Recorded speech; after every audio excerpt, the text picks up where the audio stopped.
Je travaille beaucoup sur les changements climatiques qui affectent, comme vous savez, la biodiversité des grosses bêtes, ce dont on souhaite éperdument. Oui. Mais est-ce que ça affecte également la biodiversité bactérienne, et en particulier celle de nos boyaux ou celle du plancton comme Tara Océan? Alors, ouais, j'allais citer Tara Océan, parce que si vous regardez les données de Tara, ce qui est le plus corrélé avec le changement de diversité, il y a deux choses corrélées avec le changement de diversité, la température et la salinité. Et donc je trouve ça, c'est pas sans lien probablement avec les changements d'environnement intestinal. Et en fait, tu parlais du sel tout à l'heure.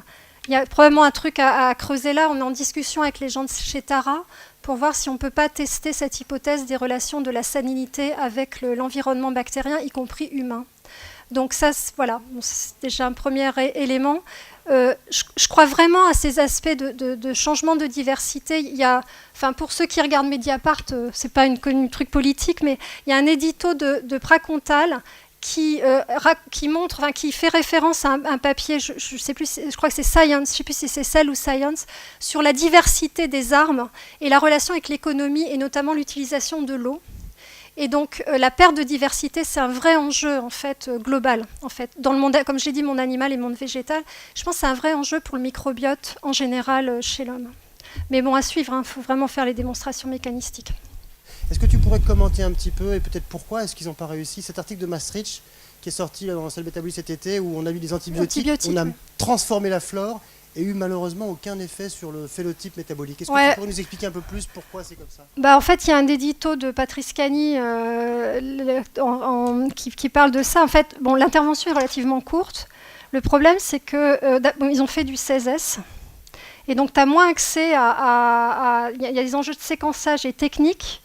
Bon, il y a des gens qui disent s'ils avaient fait du shotgun, mais c'est plus coûteux. Il y aurait eu probablement... ils voient des modifications, mais effectivement, il ne faut pas le lien avec les changements métaboliques. Donc les critiques, c'est la variabilité des sujets, parce que peut-être qu'on rate en fait des choses dans les sous-groupes, le fait que l'intervention est relativement courte.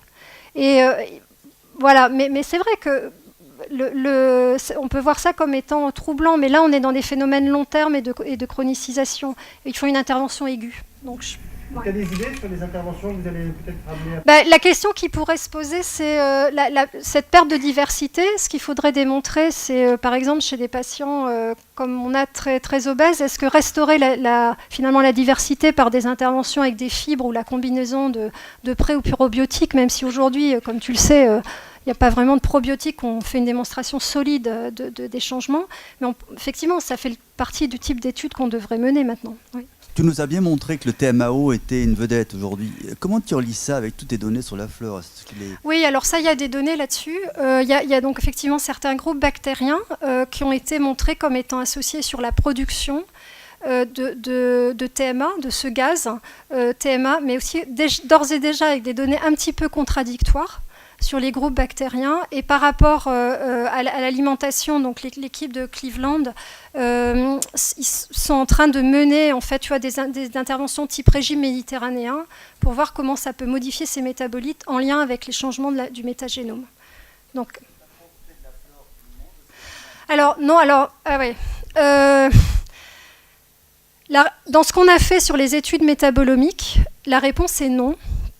Pas de modification entre ces métabolites-là et le microbiote. Et par contre, ce que je peux te dire, c'est qu'après l'intervention, le TMAO, au lieu de diminuer, augmente. Oui. Il y a un premier travail qui a été publié, on l'a confirmé là.